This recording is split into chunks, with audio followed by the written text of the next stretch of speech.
तो हाँ जी प्यारे मित्रों, कैसे हैं आप सभी? आई होप कि आप लोग बहुत अच्छे होंगे, अच्छे तरीके से पढ़ाई और लिखाई कर रहे होंगे। तो चलिए आज के हम इस सेशन में हम लोग देखने वाले हैं न्यूमेरिकल मोस्ट इंपॉर्टेंट क्वेश्चन है, मोस्ट इंपॉर्टेंट न्यूमेरिकल है जो कि एनसीईआरटी का है, ठीक ना।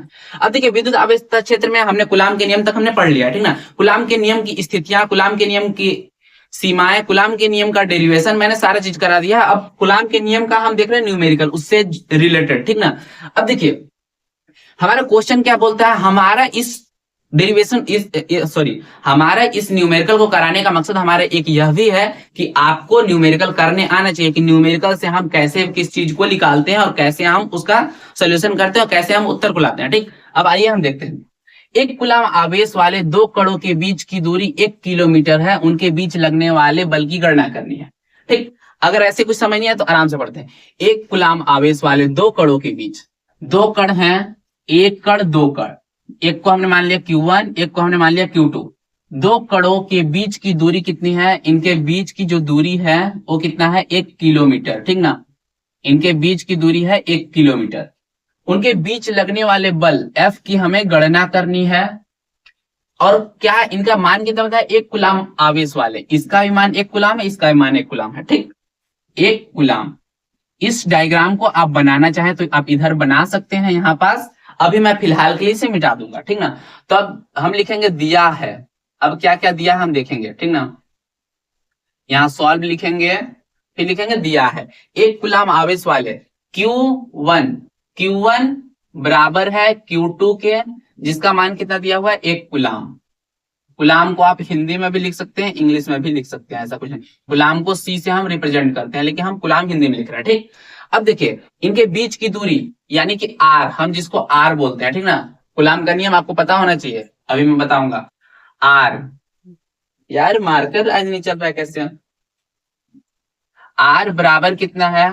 1 किलोमीटर, ठीक ना। आर मतलब दूरी, मैं लिख दे रहा हूं ब्रैकेट में। अब इसको कन्वर्ट टू मीटर में करना है, क्योंकि मीटर, भाई देख रहे हो 1 कूलाम आवेश है तो उसके लिए मीटर ना चाहिए, तो इसके लिए हम मीटर उपयोग करेंगे। तो हम लिखेंगे आर बराबर 1000 मीटर, ठीक। ये हमारा दूरी निकल कर आ गया, ठीक। ये हमारा दूरी निकल कर आ गया और ये हमारा दो आवेश हो गया। अब इन दोनों आवेशों के मध्य उनके बीच लगने वाले बल की गणना करनी है।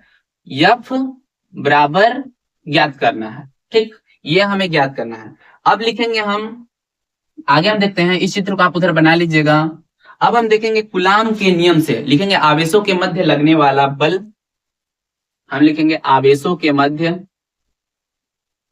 आवेशों के मध्य लगने वाले बल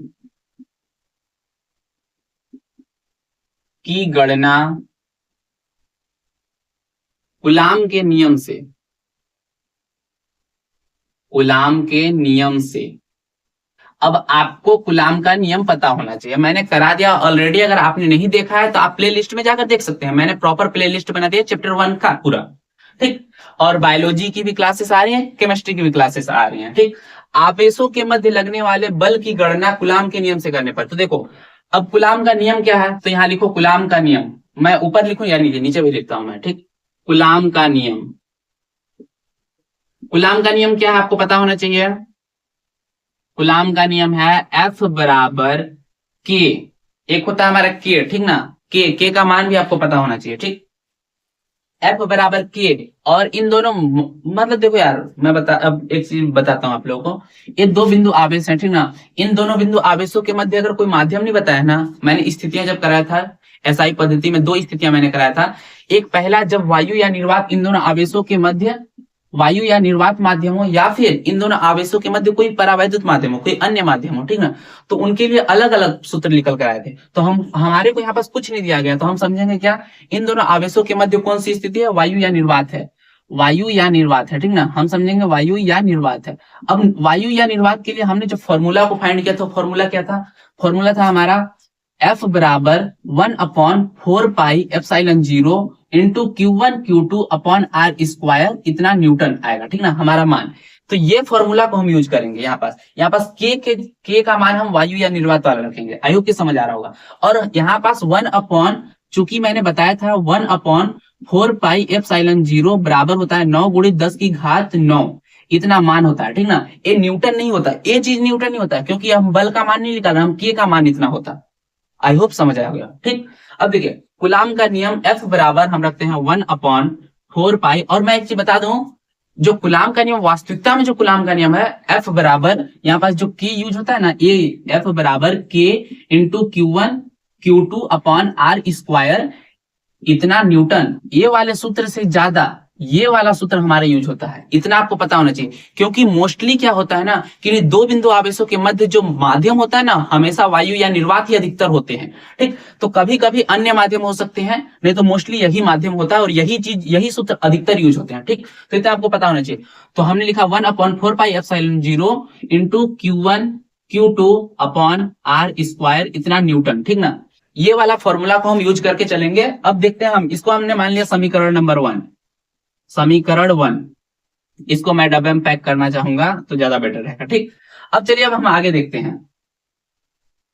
समीकरण नंबर 1 तक हमने देख लिया।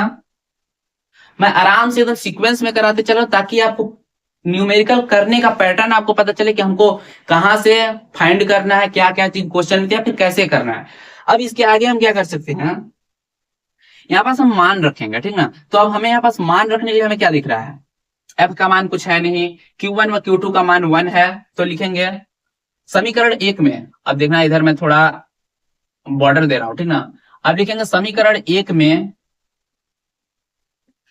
Q1 मतलब समीकरण 1 में Q1 व Q2 तथा R के मान को रखने पर, R के मान को रखने पर आपको जरूरी नहीं कि आप ऐसे ही लिखो, आप लिख दो समीकरण 1 से, आप ऐसे भी लिख सकते हो। मतलब आपको बस वो जो एग्जामिनर है जो आपका कॉपी चेक करता है ना, उसको आपको क्लियरिटी देना है कि हाँ मुझे आता है, मुझे पता है, उस टाइप से आप लिखो, ठीक। समीकरण 1 में Q1 व Q2 तथा R के मान को रखने पर, नहीं तो क्या है इस क्वेश्चन में मान को रखने पर, नहीं तो इस क्वेश्चन को मैं चाहूं तो 5 सेकंड में सॉल्व हो सकता है क्वेश्चन।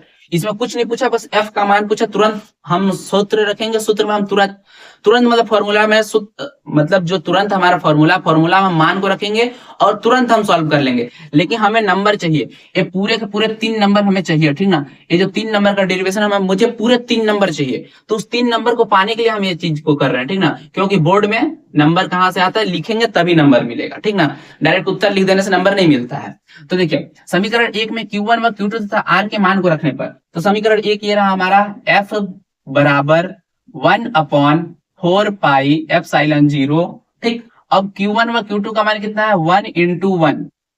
देखो एक इसका 1 कूलम इसका मान है, 1 कूलम इसका मान है, Q1 का मान 1 कूलम, Q2 का मान 1 कूलम, 1 कूलम, तो 1 गुणित 1 हो गया। अब R का मान हम मीटर में रख रहे हैं, ठीक ना। तो कितना मीटर हो रहा है, 1000 मीटर का फिर स्क्वायर हो गया, ठीक।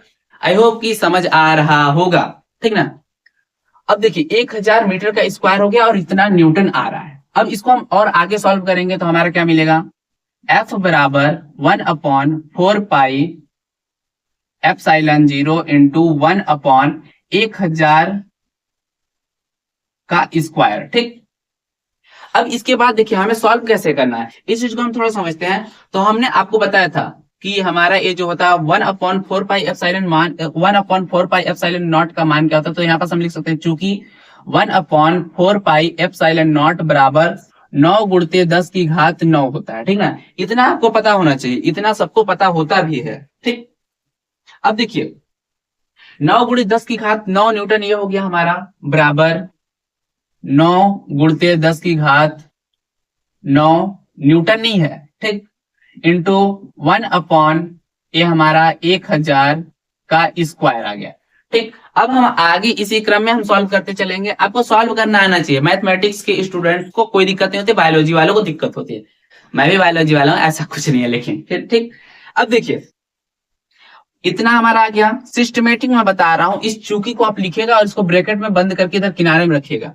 F बराबर 9 गुणित 10 की घात 9 और हमारा 1/10 की घात जो है हमारा वो चीज आ गया। अब एक चीज हम आपको यहाँ पास बताना चाहेंगे, 1 मिनट।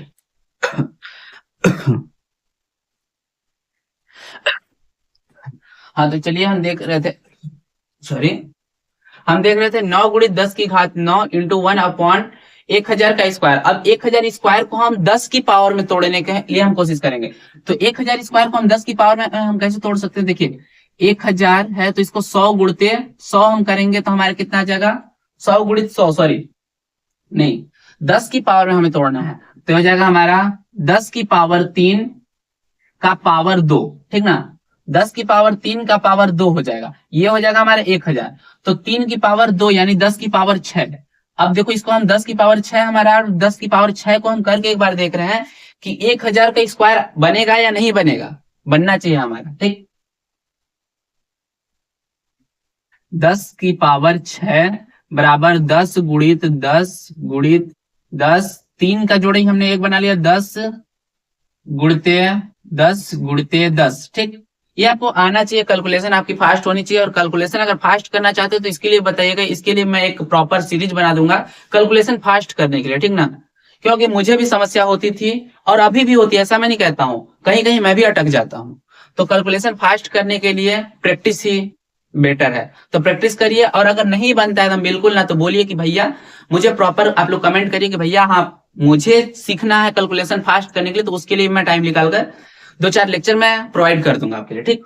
तो देखिए 10 की पावर 10, तो 10 गुणित 10 कितना हो जाते हैं हमारे 100। 10 का पहाड़े 10 बार पढ़ते हैं 100 आ जाते हैं। 100 के पहाड़े 10 बार हम पढ़ते हैं तो कितने आ जाते हैं? 100 के पहाड़े 10 बार पढ़ते हैं तो हमारे 1000 आ जाते हैं। 1000 के पहाड़े 10 बार पढ़ेंगे तो हमारे कितने आ जाते हैं? 10,000 आ जाते हैं। देखो समझो, 1000 के पहाड़े हम जब 10 बार पढ़ते हैं तो कितने आ जाते हैं हमारे? 10,000 आ जाते हैं।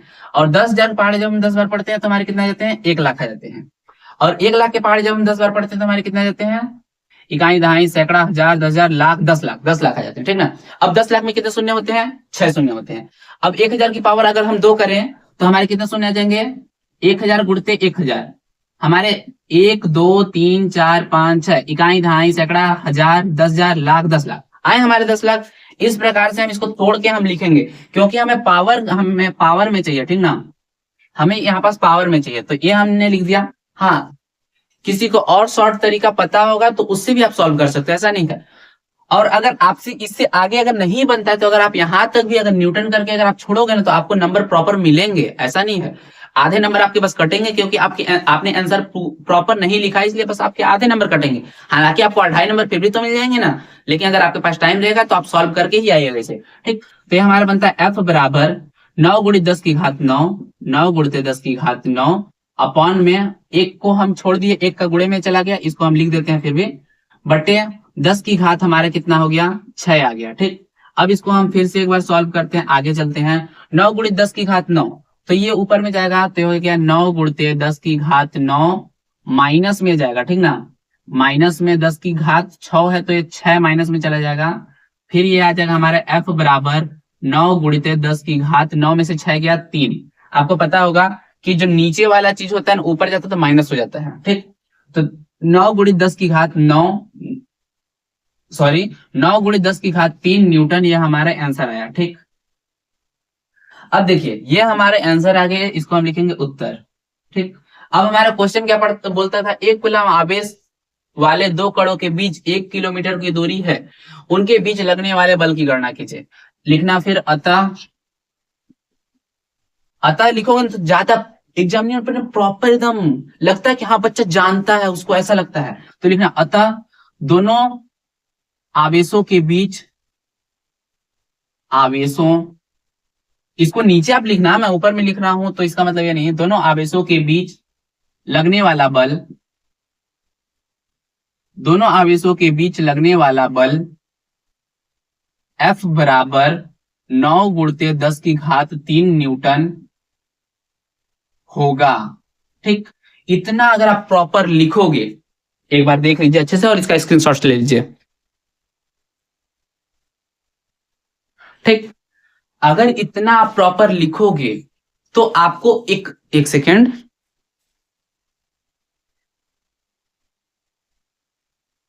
ठीक ना। अगर आप इतना प्रॉपर लिखोगे तो आपको पूरे के पूरे नंबर मिलेंगे, एक नंबर आपका कटने का चांस नहीं होगा। अगर आप प्रैक्टिस बार बार करते रहोगे तो आप परफेक्ट बनोगे, क्योंकि प्रैक्टिस ही परफेक्ट बनाता है किसी भी इंसान को। अगर आप बायोलॉजी पढ़ते हो तो रिवीजन परफेक्ट बनाता है, फिजिक्स पढ़ते हो रिवीजन प्लस प्रैक्टिस परफेक्ट बनाता है, क्योंकि इसमें थ्योरी भी होते हैं। तो ध्यान दीजिएगा, आई होप कि ये न्यूमेरिकल आपको अच्छा लगा होगा और ये इंपॉर्टेंट न्यूमेरिकल है, ये आने की संभावनाएं भी हैं 2026 बोर्ड में। और पिछले बोर्ड में भी एक आध दो बार पूछी गई है किसी न किसी सेट में। आई होप कि ये क्लास आपको अच्छी लगी होगी, इसे अपने मित्रों तक शेयर करना ना भूलिएगा। मिलेंगे नेक्स्ट लेक्चर में, तब तक के लिए जय हिंद जय भारत।